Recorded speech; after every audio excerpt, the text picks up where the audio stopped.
And that's an actual real thing, where they're able to reverse a wave going, forward and cause it to go from backwards to front rather than from front to back like it's supposed to. And they've created this thing called time mirrors. So all these different forces of nature and whatnot, the devil is manipulating this stuff, y'all, and it all does coincide with this technology that's going to entice mankind into receiving the mark. Okay? But this looking glass thing, it's about to get deep. So yeah, so Crowley made his organization, or suggested that they would read the Alice in Wonderland through the looking glass. Why is a Satanist suggested? You think it's just a kiddie movie and he said this?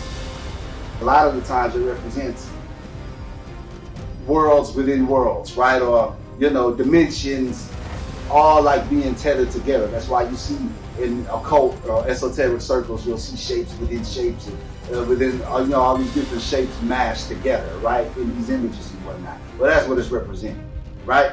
And of course, it's talking about crystals here. You see crystal mentioned in Revelation. Well, this is where the devil got the concept of looking in a crystal ball, seeing a future timeline, or scrying, right? John D. and Edward Kelly talked about them a long time ago. Scrying, right? Trying to get a vision or a visual, right? Why Crowley was saying what he was saying right here. Okay? Yeah. All right, so moving from that. Some proven truths regarding quantum mechanics are exemplified in the composition of angelic powers, okay? Y'all remember when Ezekiel saw the different faces on the angels, he saw these God took him into these crazy visions.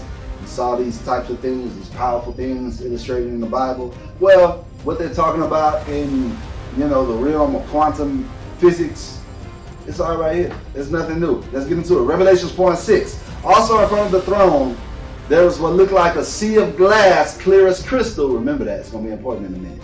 The intent of the thoughts of his heart were only evil continually.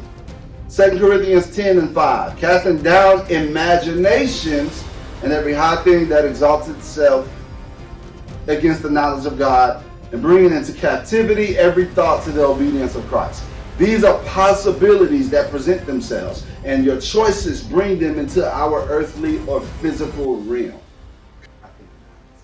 AI is taking away pure imagination by giving visual convenience so mankind can be enamored with the false light of Lucifer, as visual aid seduces us into accepting things we hope for that God has temporarily blocked us having access to.